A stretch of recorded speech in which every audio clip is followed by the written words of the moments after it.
Hello दोस्तों, क्या हाल है। तारीख आज 4 मार्च 2025, दिन मंगलवार, हिंदी तिथि पंचमी। और आइए बात करते हैं आज के मुख्य समाचार में देश भर की तमाम बड़ी खबरों पर नजर डालते हैं। देखिए दोस्तों, एक तो आज के दिन को नेशनल सेफ्टी डे यानी राष्ट्रीय सुरक्षा दिवस के रूप में मनाया जाता है और आज इस मौके पर देश के सभी पुलिस, कमांडो, सेना के जवानों को कोटि कोटि प्रणाम। और आज से 10 मार्च तक पूरा नेशनल सेफ्टी सप्ताह के रूप में भी मनाते हैं। चलिए दोस्तों, आगे बढ़ते हैं खबरों में। देखिए, पहली खबर किसानों की पैदावार पर एक रिपोर्ट आ रही है कि मार्च अप्रैल की गर्मी की वजह से गेहूं की उपज घट सकती है। इस साल पंजाब, हरियाणा और उत्तर प्रदेश जैसे राज्यों में सबसे ज्यादा असर देखने को मिलेगा। बीते 4 सालों से लगातार गेहूं के दाम बढ़ रहे हैं और इस बार भी अगर उपज कम रही तो गेहूं की कीमतों में बढ़ोतरी देखने को मिल सकती है, क्योंकि इस साल बीता महीना फरवरी भी मैंने आपको बताया था 125 सालों में सबसे गर्म महीना रहा। तो मौसम वैज्ञानिकों का यह मानना है कि मार्च अप्रैल में भी सामान्य से ज्यादा गर्मी पड़ेगी, जिस वजह से गर्म हवाएं चलेगी और गेहूं की पैदावार कम हो सकती है। चलिए अगला अपडेट देखिए। खेलो इंडिया शीतकालीन खेलों का आयोजन 9 से 12 मार्च तक होगा। जम्मू कश्मीर के गुलमर्ग में यह आयोजन होगा। वहीं खबर है, भारत की पहली फाइटर पायलट के नाम पर होगा नोएडा इंटरनेशनल एयरपोर्ट में ट्रेनिंग रूम। इसका नाम अवनी चतुर्वेदी के नाम पर रखा जाएगा, जिन्होंने 1986 में आतंकियों से यात्रियों की रक्षा करते हुए अपनी जान गंवाई थी। और वहीं देखिए, महिलाओं, लड़कियों को लेकर कुछ रिपोर्ट्स भी सामने आ रही हैं कि लड़कों से भी आगे निकली लड़कियां 70 से 80 हजार रुपए वाली नौकरी की चाहत में एक सर्वे किया गया, जिसमें रिपोर्ट सामने आई कि 8.24% लड़कियां अपनी नौकरी की शुरुआत ही 70 से 80 हजार रुपए हर महीने की सैलरी से करना चाहती है, जबकि इसी सर्वे में लगभग 6.5% लड़कों ने यह ख्वाहिश जताई। मतलब लड़कों से भी ज्यादा लड़कियां अपनी नौकरी में सैलरी पाने की चाहत रखती हैं। इंडिया स्किल्स रिपोर्ट 2025 के द्वारा यह निष्कर्ष निकाला गया। और वैसे भारत में महिलाओं के लिए नौकरी के अवसरों में भी अच्छी बढ़ोतरी देखने को मिली है। 48% की शानदार वृद्धि हुई और फ्रेशर्स, लड़कियों, महिलाओं की डिमांड सबसे ज्यादा है। बीते कुछ सालों में भारत के नौकरी बाजार में यह बड़ा बदलाव देखने को मिला है। एक लेटेस्ट रिपोर्ट सर्वे के सामने आई, जिसके मुताबिक इस साल 2025 में भी महिलाओं के लिए उपलब्ध नौकरियों में से लगभग 25% फ्रेशर्स के लिए है। ऑफिस से काम करने वाली महिलाओं की संख्या में भी 55% तक की बढ़ोतरी देखी गई। और महिलाओं के लोन पर भी एक रिपोर्ट आ रही है कि महिलाओं में लोन लेने की होड़ बढ़ रही है। पिछले 5 सालों में 22% तक सालाना बढ़ोतरी हुई है भारत में कर्ज लेने वाली महिलाओं की संख्या में। मतलब दोस्तों, ये सभी रिपोर्ट्स बताती हैं कि कहीं न कहीं महिलाएं भी अब आत्मनिर्भर बनने की ओर आगे बढ़ रही हैं। महिला उधारकर्ताओं की संख्या में भी वर्ष दर वर्ष के हिसाब से 42% की बढ़ोतरी दर्ज हुई। नीति आयोग की तरफ से ये रिपोर्ट जारी की गई। और वुमेन्स डे आने वाला 8 मार्च को, इस मौके पर एक और स्पेशल रिपोर्ट देखिए आप। शेयर बाजार में निवेश के मामले में भी महिलाएं ज्यादा समझदार निकली। पुरुषों के मुकाबले महिलाओं को ज्यादा मुनाफा हुआ। मार्केट रेगुलेटर सेबी की तरफ से ये रिपोर्ट जारी की गई, जिसके मुताबिक पुरुष इन्वेस्टर्स के बजाय महिला इन्वेस्टर को कम नुकसान होता है स्टॉक मार्केट में, जबकि हर 10 में से 7 निवेशकों को नुकसान हो रहा है इंट्राडे ट्रेडिंग के आंकड़ों के हिसाब से देखा जाए तो भी। लेकिन इस नुकसान में महिलाओं की हिस्सेदारी काफी कम है। मतलब ये बिल्कुल साफ है कि इंट्राडे ट्रेडिंग के मामले में भी महिलाएं ज्यादा समझदारी से काम ले रही है। अच्छा, वैसे सेबी के आंकड़ों की बात हो रही है तो आपको एक और खबर बता दूं। सेबी की पूर्व चेयरपर्सन माधवी के खिलाफ एफआईआर दर्ज करने को लेकर बॉम्बे हाईकोर्ट ने उनको बड़ी राहत दी है। 4 मार्च तक उन पर एफआईआर नहीं दर्ज करने का आदेश जारी हुआ। आपको पता होगा, माधवी बुच पर स्टॉक मार्केट में भ्रष्टाचार करने से जुड़े कई आरोप लगे थे, तो इन पर एफआईआर से जुड़े मामले की आज सुनवाई भी होगी। कोर्ट के आदेश को सेबी ने चुनौती दी। देखते हैं आज कोर्ट का क्या फैसला आता है। फिलहाल देखिए आप अगली खबर। 1000 से ज्यादा कर्मचारियों को निकालेगी ओला इलेक्ट्रिक कंपनी। कंपनी का कहना है कि अपने बढ़ते घाटे को कम करने के लिए कंपनी अपने कर्मचारियों को नौकरी से हटाएगी। और इस खबर के बाद ओला के शेयरों में और 3.5% की गिरावट देखी गई। चलिए टेक न्यूज से खबर देखिए दोस्तों। इनफिक्स कंपनी ने सोलर चार्जिंग वाला फोन लॉन्च किया और दुनिया का सबसे पतला फोन भी पेश किया। MWC 2025 की शुरुआत हुई है, यानी मोबाइल वर्ल्ड कांग्रेस में, जिसमें इनफिक्स कंपनी ने यह आधुनिक टेक्नोलॉजी वाला स्मार्टफोन पेश किया और एक ट्राई फोल्ड वाला कॉन्सेप्ट स्मार्टफोन भी पेश किया, जो 3 बार फोल्ड होता है। और खबर देखिए दोस्तों, विश्व वन्य जीव दिवस के मौके पर कल पीएम मोदी ने गुजरात में जंगल सफारी का लुत्फ उठाया। अभी प्रधानमंत्री गुजरात दौरे पर, आपको पता होगा, और यहाँ वो गिर में शेर भी देखने पहुंचे, फोटोग्राफी भी की। गुजरात के राजकोट में कई परियोजनाओं का उद्घाटन करने के बाद दिल्ली रवाना हुए। पीएम मोदी ने अपने गुजरात दौरे के दौरान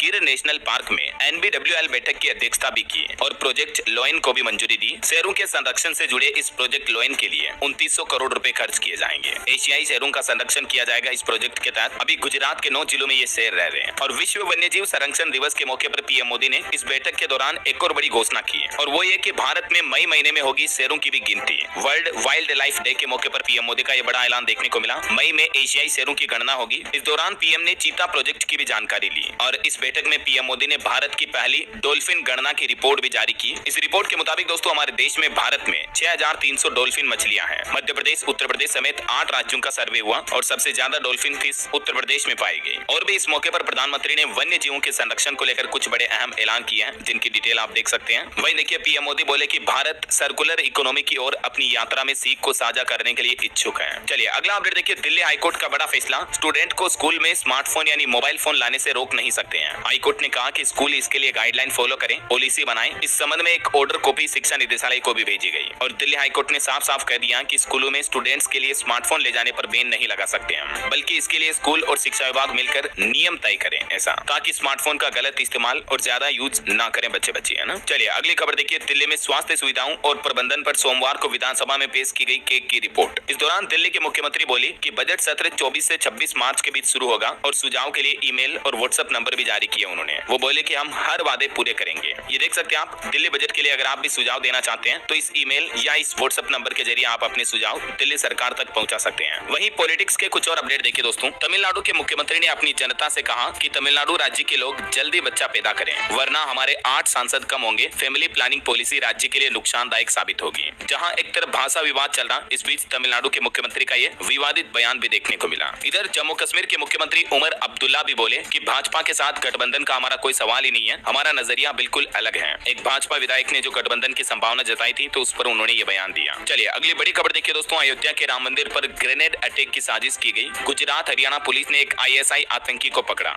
ये अयोध्या का ही रहने वाला है, दिल्ली के हैंडलर के टच में था। एक आने वाले रामनवमी के त्योहार से पहले ये बड़ी साजिश नाकाम हुई है। राम मंदिर पर हमले के लिए ISIS ने एक अब्दुल नाम के लड़के को तैयार किया था, जो कि इशारा मिलने का इंतजार कर रहा था, लेकिन पहले ही पकड़ा गया, वरना राम मंदिर पर बम फोड़ने की, बम से उड़ाने की साजिश थी। वैसे रामनवमी इस साल कब मनाई जाएगी तो ये अपडेट भी देख लीजिए आप। वैसे तो ये पर्व हर साल चैत्र महीने के शुक्ल पक्ष की नवमी तिथि को मनाया जाता है, हिंदी तिथि के हिसाब से। तो इस दिन मर्यादा पुरुषोत्तम भगवान श्री राम की पूजा की जाती है। तो इस बार जो ये चैत्र नवमी रहेगी 5 अप्रैल को शुरू होगी और 6 अप्रैल को समाप्त होगी। तो उदया तिथि के हिसाब से 6 अप्रैल को मनाई जाएगी रामनवमी। चलिए अगली खबर देखिए। मध्य प्रदेश के मुख्यमंत्री बोले कि शराब नहीं बल्कि दूध की दुकानें खुलनी चाहिए। प्रदीप मिश्रा के रुद्राक्ष महोत्सव में शामिल हुए। ये महोत्सव का कल समापन था। इसमें मुख्यमंत्री मोहन यादव भी पहुंचे और इस दौरान उन्होंने मंच से शराब की बजाय दूध को बढ़ावा देने पर बातचीत की। और किसान आंदोलन पर खबर देखिए। पंजाब के मुख्यमंत्री से किसानों की मीटिंग हुई, लेकिन ये मीटिंग भी बेनतीजा रही और अब चंडीगढ़ में 5 मार्च को मोर्चा लगाएंगे किसान। बोले कि मुख्यमंत्री बैठक ही छोड़कर चले गए थे। संयुक्त किसान मोर्चा और पंजाब के मुख्यमंत्री भगवंत मान के बीच तकरीबन 2.5 घंटे तक ये बैठक चली है, लेकिन इस बैठक में भी किसी भी मुद्दे पर सहमति नहीं बन पाई। तो अब 5 मार्च को बड़े प्रदर्शन की घोषणा की है किसानों ने। वहीं दोस्तों तेलंगाना टनल हादसे पर भी अपडेट आ रहा। 8 मजदूरों के रेस्क्यू का 10वां दिन कुछ यूं रहा। रडार सर्वे में सिर्फ मेटल ही दिखाई दिए। वैज्ञानिकों ने सुझाव दिया कि बचाव कार्य के लिए नई जगह को तलाशें। और एक बड़ी खबर देखिए। एक पाकिस्तानी युवती के जाल में फंसा रेलवे कर्मचारी फिर जासूसी करने लगा। भारत की गोपनीय जानकारियां सूचना बॉर्डर पर पहुंचा रहा था, बदले में ISI से पैसे ले रहा था। इंटेलिजेंस यूनिट ने इसको गिरफ्तार भी कर लिया। बीकानेर की यह घटना सामने आई है। देखिए देश के साथ गद्दारी करते हैं कैसे कर्मचारी हैं यार ये। वहीं एक श्रद्धांजलि। हरियाणा के पूर्व मंत्री शांगवान जी का निधन हो गया। चरखी दादरी में बीजेपी विधायक बेटे ने इनको मुखाग्नि दी। ये 2 बार विधायक रहे और पूर्व सहकारिता मंत्री भी थे। और एक श्रद्धांजलि। एक बड़े वेदांताचार्य सुग्रीवानंद महाराज भी पंच तत्व में विलीन हुए। हजारों अनुयायियों ने इनको अंतिम विदाई दी। ईश्वर इनकी आत्मा को शांति दे। चलिए अगला अपडेट आ रहा दोस्तों। हरियाणा राज्य में प्री बजट मीटिंग का पहला दिन कुछ यूं रहा। मुख्यमंत्री नायब सिंह सैनी ने मंत्रियों और विधायकों से सुझाव भी लिए। कांग्रेस MLA ने नूह के पिछड़े होने का मुद्दा भी उठाया। इस बार हरियाणा का बजट होली से एक दिन पहले 13 मार्च को पेश होने के आसार हैं। चलिए अगली खबर देखिए। आज पंजाब आएंगे अरविंद केजरीवाल। दिल्ली चुनाव के बाद उनका यह पहला दौरा होने जा रहा। 4 मार्च को दिल्ली के पूर्व मुख्यमंत्री अरविंद केजरीवाल पंजाब का दौरा करेंगे और उनके इस दौरे से पहले पंजाब राज्य में बड़ा प्रशासनिक फेरबदल भी देखा गया। पंजाब की भगवंत मान सरकार ने एक साथ 36 IAS और 7 PCS का तबादला भी किया। वही देखिए बड़ी खबर। इलाहाबाद हाईकोर्ट ने आदेश जारी किया और कहा कि निजी सेवाएं दे रहे सरकारी चिकित्सकों के खिलाफ कार्रवाई होनी चाहिए। मतलब जो गवर्नमेंट डॉक्टर हैं और अगर प्राइवेट क्लिनिक चला रहे हैं तो उनके खिलाफ कार्रवाई की जाए। उत्तर प्रदेश राज्य में ये हाईकोर्ट की तरफ से सख्त निर्देश जारी किया है। और महाराष्ट्र सरकार ने अपराध को रोकने के लिए मुंबई में 4 नए रेलवे पुलिस स्टेशन को भी मंजूरी दी है, जिससे कि अब आर्थिक राजधानी मुंबई में अपराध पर लगाम लगेगी। और खबर है CLAT 2025 परीक्षा परिणामों को चुनौती देने वाली याचिकाओं पर अब अगले महीने 7 अप्रैल को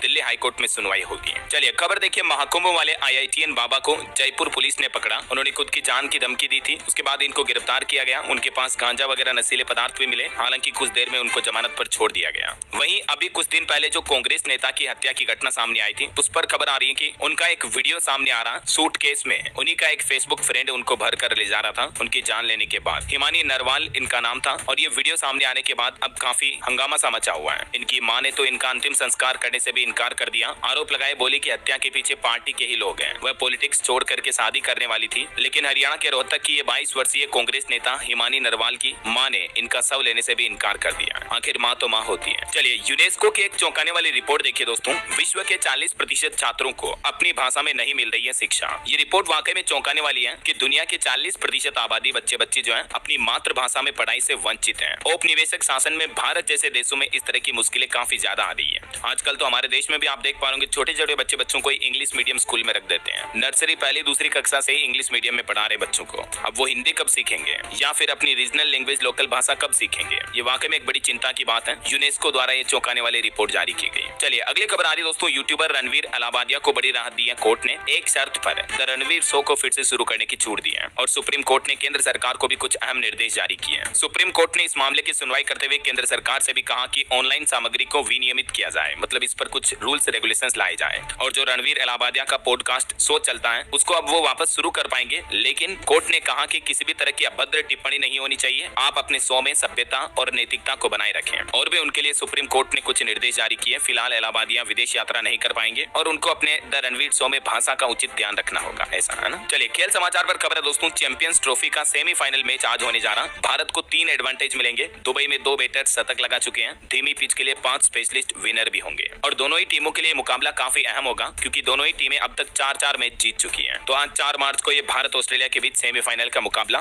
दुबई में ही खेला जाएगा, है ना। चलिए अगला अपडेट देखिए। ऑस्कर अवार्ड्स के कुछ मोमेंट्स। सेरेमनी के दौरान भूकंप के झटके महसूस हुए। इतिहास में पहली बार होस्ट ने हिंदी भाषा में ये ऑस्कर अवार्ड सेरेमनी में संबोधन दिया। लॉस एंजेलिस में ये सोमवार को 97वीं ऑस्कर सेरेमनी हुई और भारत के लिए बड़े गर्व की बात है कि दुनिया के इस ग्लोबल मंच पर हिंदी भाषा में बोला। ऑस्कर अवार्ड के होस्ट कर्ता ने नमस्कार कहा और ये ग्लोबल ऑस्कर मंच पर हिंदी भाषा का सुनाई देना वाकई में भारत के लिए एक बड़ी गर्व की बात है ना। वैसे ऑस्कर अवार्ड पर अमेरिकी पॉलिसी का भी असर दिखा। गाजा पर बनी फिल्म नो अदर लैंड को मिला बेस्ट डॉक्यूमेंट्री अवार्ड और एक इस तरह के वर्कर की कहानी पर बनी अनोरा फिल्म को 5 ऑस्कर अवार्ड मिले। इनमें बेस्ट पिक्चर, बेस्ट एक्ट्रेस भी शामिल हुई। इस फिल्म अनोरा को सबसे ज्यादा अवार्ड मिले हैं ऑस्कर 2025 में। और भी कई फिल्मों को अलग अलग अवार्ड दिए गए, देख सकते हैं आप। चलिए अगला अपडेट देखिए दोस्तों। बीते महीने फरवरी में भारतीय स्टार्टअप्स को फंडिंग का जबरदस्त बूस्ट मिला है। मतलब इंडिया के जो अलग अलग छोटे बड़े स्टार्टअप हैं उनको अच्छी खासी फंडिंग मिली है। भले ही स्टॉक मार्केट गिर रहा लेकिन छोटे स्टार्टअप में निवेश अच्छा आया है। और एमएसएमई के लिए एक और अच्छी खबर तो ये है कि जल्द ही लॉन्च होगी यूपीआई से डिजिटल लेंडिंग की सुविधा। सरकार एक नया प्लान कर रही है और सूत्रों के मुताबिक ये सुविधा 6 मार्च को लॉन्च कर सकती है वित्त मंत्री निर्मला सीतारमण। इस सुविधा के बाद एमएसएमई को वैश्विक स्तर पर पहचान मिल पाएगी क्योंकि डायरेक्ट यूपीआई के जरिए लोन मिल पाएगा। एमएसएमई मंत्रालय एमएसएमई को वैश्विक स्तर पर बनाने के लिए ये एक और नया प्लान भी कर रहा है। रिपोर्ट्स हैं कि अप्रैल महीने से ही एमएसएमई को यूपीआई से कर्ज लेने की शुरुआत हो सकती है और बाकी वित्त मंत्री तो 6 मार्च को एक और एमएसएमई के लिए डिजिटल लेंडिंग सुविधा भी लॉन्च कर सकती है। वहीं पीएमआई स्कीम पर भी एक अच्छी रिपोर्ट देखिए आप। एमसीए ने 3100 से ज्यादा पेड आईटी और सॉफ्टवेयर डेवलपमेंट इंटर्नशिप का भी ऐलान किया है। एमसीए यानी केंद्रीय कॉर्पोरेट कार्य मंत्रालय की तरफ से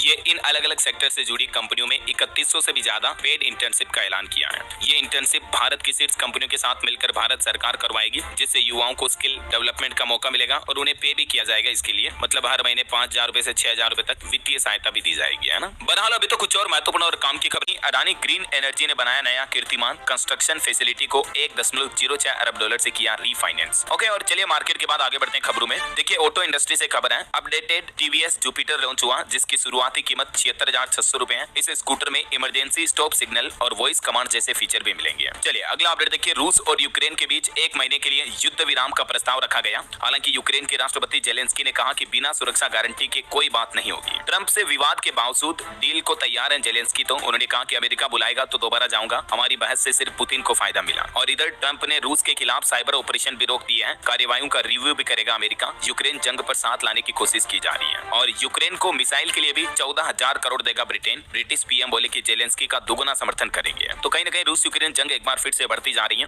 और दोस्तों दुनिया में चल रहे इन हालातों पर राजनीतिक अपडेट भी देखिए आप। ट्रंप जेलेंस्की की बहस पर विदेश मंत्री एस जयशंकर बोले कि फिलहाल दुनिया सामान्य से कहीं अधिक दिलचस्प है। चलिए टेक न्यूज से अपडेट देखिए आप। Poco M7 5G smartphone Bharat में लॉन्च हुआ। इसकी शुरुआती कीमत 9,999 से शुरू है और nothing phone 3A smartphone series भी आज लॉन्च होगी। अनुमानित कीमत 40,000 रुपए तक हो सकती है। चलिए अगला अपडेट आ रहा है। उत्तर प्रदेश के कपड़ा उद्योग को मिलेगी नई पहचान। टेक्सटाइल पार्क के लिए 300 करोड़ रुपए खर्च करेगी यूपी की योगी सरकार। वहीं AI यानी आर्टिफिशियल इंटेलिजेंस को लेकर खबर देखिए आप। कंज्यूमर फोरम का नया टूल लॉन्च होने जा रहा। AI की मदद से बढ़ाई जाएगी कस्टमर की ताकत। दोस्तों आज के जमाने में समय में देश में बड़ी संख्या में लोग और कंपनियां अपने काम कामकाज के लिए एआई का यूज कर रही है। इसी बीच अब उपभोक्ता मंत्रालय भी उपभोक्ताओं की शिकायतें सुनने और उनको समाधान देने के लिए एआई का इस्तेमाल करने लगा है। और एआई को एक और नई जिम्मेदारी भी दी गई। अब आपका बॉस नहीं बल्कि एआई बताएगा आपकी कितनी सैलरी बढ़ने वाली है। कंपनियां अब अपने एम्प्लॉय की सैलरी इंक्रीमेंट में भी एआई के जरिए वर्कर्स की एनालिसिस रिसर्च कर रही है। और मेडिकल सेक्टर में भी एआई का अनोखा कमाल देखिए आप। बिना बिजली और इंटरनेट तस्वीरों से सर्वाइकल कैंसर की पुष्टि कर रहा स्वदेशी एआई। 90% से ज्यादा असरदार है ये मॉडल, जो कि पुणे स्थित एक स्टार्टअप कंपनी के द्वारा तैयार किया है। और रोजगार के मोर्चे पर एक रिपोर्ट आ रही दोस्तों की देश में रोजगार तो बढ़ रहा है, लेकिन महंगाई के हिसाब से लोगों के वेतन यानी तनख्वाह में उतनी बढ़ोतरी नहीं हो रही है। तो कहीं न कहीं नौकरी और कौशल एक ही सिक्के के दो पहलू हैं। जाने माने अर्थशास्त्री विरमानी की तरफ से ये भारत में रोजगार और सैलरी को लेकर आकलन लगाए गए हैं। वहीं इस बीच पीएम मोदी के प्रधान सचिव भी बोले कि आत्मनिर्भरता ही वैश्विक अनिश्चितता से उबरने का एक उपाय है। भारत को अपना पक्ष मजबूती से रखना होगा। चलिए खबर है 6 मार्च को छत्तीसगढ़ के बिलासपुर आएंगे केंद्रीय मंत्री जेपी नड्डा। यहाँ एम्स में पेट स्कैन का शुभारंभ भी करेंगे। वहीं खबर देखिए जम्मू कश्मीर विधानसभा का 7 साल बाद पहला बजट सत्र शुरू हुआ। राज्यपाल ने पेश किया विकास का रोड मैप भी। और पीएमआई पर एक रिपोर्ट आ रही कि बीते महीने फरवरी में भारत के विनिर्माण क्षेत्र की वृद्धि दर 14 महीने के निचले स्तर पर आई। पीएमआई के आंकड़े भी जारी किए हैं। चलिए अगला अपडेट देखिए। उत्तर प्रदेश की योगी सरकार ने शिक्षकों को बड़ा तोहफा दिया। अब यूपी में टीचर्स को यानी शिक्षकों को गंभीर रोग होने पर 1 लाख रुपए की मदद देगी यूपी की योगी सरकार। और बेटी की शादी होने पर भी पैसे दिए जाएंगे। ये यूपी सरकार की तरफ से उत्तर प्रदेश के टीचर्स के लिए अनाउंसमेंट किए गए हैं। और उत्तराखंड में भी देखिए दोस्तों नई आबकारी नीति लॉन्च हुई शराब की। 1 अप्रैल से शराब महंगी होगी। ओवर रेटिंग पर लाइसेंस भी निरस्त होगा। उत्तराखंड की पुष्कर सिंह धामी सरकार द्वारा राज्य में शराब की नई आबकारी नीति लागू की गई है। अब कुछ शराब की दुकानों को बंद किया जाएगा जो कि धार्मिक स्थलों के पास है। ऐसी दुकानें बंद होगी। इसके अलावा प्रदेश में अब शराब की कीमतें भी बढ़ने वाली है। वहीं निवेशकों को लेकर एक रिपोर्ट देखिए आप। म्यूचुअल फंड्स में बड़े पैमाने पर निवेश कर रही है महिलाएं। AUM 5 सालों में दुगना हुआ महिलाओं का। चलिए अगला अपडेट आ रहा। पंजाब के भगवंत मान सरकार ने भी उद्योगपतियों को बड़ी राहत दी है। 2 OTS योजनाओं का ऐलान किया है। ये दोनों योजनाएं किन के लिए हैं और क्या क्या फायदे मिलेंगे, इस बाबत ज्यादा जानकारी आप देख सकते हैं स्क्रीन पर। वहीं खबर देखिए साथ हो रही आपराधिक घटनाओं को लेकर डीजीपी ने गंभीर चिंता जताते हुए 6 मार्च को इन मामलों की समीक्षा करने का फैसला लिया है। वहीं खबर देखिए विवाह के बंधन में बंधी कवि कुमार विश्वास की बेटी अग्रता बिजनेसमैन पवित्र के साथ 7 फेरे लिए। और बड़ी खबर देखिए होली जैसे त्योहार के मौके पर मिठाइयों में मिलावट करने वालों की खेर नहीं। पूरे राज्य में SOP जारी हुई। उत्तराखंड सरकार ने ये चेतावनी जारी की है। और खबर देखिए बिहार में जीविका दीदियों को जल्द ही मिलेगा एक और नया काम। नीतीश सरकार महिलाओं के लिए भी ये नया योजना बना रही है। खबर है 1 अप्रैल को खत्म हो जाएगा हरियाणा हाउसिंग बोर्ड। HSVP में ट्रांसफर होंगे कर्मचारी भी। वहीं देखिए उत्तर प्रदेश के हाथरस में क्रूड ऑयल मिलने की संभावना जताई गई। अल्फा जियो कंपनी को मिले नेचुरल गैस होने के संकेत। अब मशीनों से जांच होगी। चलिए अगला अपडेट आ रहा। राजस्थान की राजश्री स्कीम का नाम अब लाडो प्रोत्साहन योजना रखा गया है। बेटियों को 5 से 50 हजार रुपए तक लाभ मिलता है इस योजना के तहत। वहीं खबर देखिए अब कतर में भी आप UPI के जरिए पेमेंट कर सकेंगे। इसकी टेस्टिंग पूरी हुई, जल्दी सुविधा शुरू कर दी जाएगी। और बड़ी खबर आ रही 5वीं और 8वीं बोर्ड परीक्षाओं पर हाईकोर्ट ने बड़ा फैसला सुनाते हुए कहा कि इस साल राज्य सरकार निजी स्कूलों में परीक्षा नहीं ले पाएगी। छत्तीसगढ़ हाईकोर्ट की तरफ से छत्तीसगढ़ राज्य में यह आदेश जारी किया है। वहीं हिमाचल सरकार की बड़ी घोषणा देखिए अब हर महीने मिलेगी सामाजिक सुरक्षा पेंशन। अब त्रैमासिक या 6 माही आधार पर नहीं बल्कि हर महीने मासिक आधार पर ये पेंशन की धनराशि दी जाएगी, है ना। चलिए बैंकिंग न्यूज से खबर है दोस्तों डेबिट कार्ड से जुड़े कुछ नियमों में बदलाव हुआ है। NPCI की तरफ से ऐलान किया गया 1 अप्रैल से ही रुपे सेलेक्ट डेबिट कार्ड के यूजर्स के लिए कुछ नई सुविधाएं शुरू की जाएगी। ठीक है ना, ये नए नियम लागू होने जा रहे हैं। और इलेक्शन पर खबर देखिए दोस्तों महाराष्ट्र विधान परिषद की 5 सीटों पर उपचुनाव का ऐलान हुआ। 27 मार्च को वोटिंग होगी और उसी दिन नतीजे भी आएंगे। चलिए खबर है उत्तर प्रदेश के 91,000 शिक्षक वेतनमान न मिलने से परेशान है। ऑनलाइन व्यवस्था है फिर भी दफ्तरों के चक्कर काटने पड़ रहे हैं। काफी टीचर्स को समय पर सैलरी नहीं मिल पा रही है। वहीं खबर देखिए आप बिहार के नीतीश सरकार ने जबरदस्त ऐलान किया। 7 शहरों में एयरपोर्ट बनाए जाएंगे। SC ST छात्रों महिलाओं पर भी फोकस रहा। ये बजट के कुछ ऐलान रहे, मैंने आपको बताया हाइलाइट्स। तो इसके अलावा बिहार के सभी राज्यों के शहरों में पिंक बसें भी चलेगी। महिलाओं को ई-रिक्शा और स्कूटी खरीदने पर सब्सिडी भी दी जाएगी। वहीं बिहार में जल्द ही एक नई नीति भी लागू होने वाली है। आसमान छुएगी प्रदेश की इकोनॉमी। नीतीश सरकार ने बिहार राज्य में निवेश और उद्योगों को बढ़ाने के लिए ये नई औद्योगिक नीति लागू करने का प्लान बनाया है। बिहार बक्सर में भी बनेंगे 7 नए सब स्टेशन। बिजली की समस्या दूर होगी। विद्युत विभाग ने तैयारियां शुरू की। और बिहार में प्रॉपर्टी रजिस्ट्री के लिए खत्म होगा कागजी झंझट। अब सभी निबंधन कार्यालय पेपरलेस होंगे और डिजिटली तरीके से प्रॉपर्टी रजिस्ट्रेशन की पूरी प्रक्रिया होगी। और जमीन मालिकों को भी नीतीश सरकार ने बड़ी खुशखबरी दी है। पैतृक संपत्ति के बंटवारे को लेकर एक बड़ा ऐलान किया गया है। एक तो सभी की रजिस्ट्री वगैरह ऑनलाइन होगी। इसके अलावा ऑनलाइन निबंधन को बढ़ावा देने के लिए स्टाम्प ड्यूटी में भी छूट दी जा रही है नीतीश सरकार द्वारा। लैंड म्यूटेशन को लेकर भी बिहार सरकार ने ये नई गाइडलाइन जारी की है, जिसके तहत दाखिल खारिज की प्रक्रिया में होने वाली गलतियों को भी सुधारने का अधिकार अब फिर से अंचल अधिकारियों को दिया गया है। चलिए कुछ और स्टेट न्यूज अपडेट देख लेते हैं। देखिए राजस्थान में अब नाइट टूरिज्म को बढ़ावा दिया जाएगा। जयपुर समेत प्रमुख शहरों में रात की रोशनी में सांस्कृतिक कार्यक्रम आयोजित किए जाएंगे इन सभी राज्यों में, जिलों में। वहीं देखिए राजस्थान के बाड़मेर में बेरोजगार उतरे सड़कों पर, कलेक्ट्रेट पर प्रदर्शन किया। 1st और 2nd ग्रेड टीचर में भर्ती पद बढ़ाने की मांग की। मुख्यमंत्री के नाम ज्ञापन भी सौंपा। और मध्य प्रदेश में देखिए निवेश प्रस्तावों पर 6 लेवल वर्किंग प्लान तैयार किया है। मुख्यमंत्री मोहन यादव बोले कि वास्तविक निवेश के लिए रणनीति बनाकर करें काम। हर सप्ताह सीएस को रिपोर्ट देंगे पीएस। रेलवे से खबर आ रही, मध्य प्रदेश में इंदौर पुणे स्पेशल ट्रेन 5 मार्च से चलेगी। गर्मी की छुट्टियों को ध्यान में रखते हुए रेलवे ने चलाने की घोषणा की है। वहीं देखिए, south Korean joint venture group भी करेगा एमपी में निवेश। उज्जैन में 200 करोड़ के निवेश का प्लान दिया गया। और खबर है, जम्मू कश्मीर के नगरीय निकाय चुनाव में भी मदद करेगा मध्य प्रदेश। निर्वाचन आयोग 7000 ईवीएम देगा। चलिए कुछ एजुकेशनल खबरें देख लेते हैं दोस्तों। देखिए, हरियाणा में एमबीबीएस एनुअल एग्जाम घोटाले पर खबर आ रही कि 1 करोड़ देकर भी फेल हुए कई स्टूडेंट। जांच टीम को नाम भी मिले, अब पूछताछ होगी। वहीं झारखंड 10वीं बोर्ड एग्जाम की नई डेट जारी हुई। हिंदी और साइंस की परीक्षा 7-8 मार्च को होगी। पेपर लीक के चलते रद्द हुई थी परीक्षा। और एसएससी एमटीएस भर्ती के लिए भी रिक्तियों की संख्या बढ़ाई गई। अब कुल 11,518 पदों पर भर्ती की जाएगी। पहले 9,583 पदों की ही घोषणा थी। 1935 पद और बढ़ाए गए। और उत्तर प्रदेश की योगी सरकार ने भी बच्चों के लिए बड़ी घोषणा की है। पढ़ाई के लिए 3-3 हजार रुपए देगी। 12वीं क्लास की शिक्षा तक यह अनुदान राशि दी जाएगी यूपी की योगी सरकार द्वारा।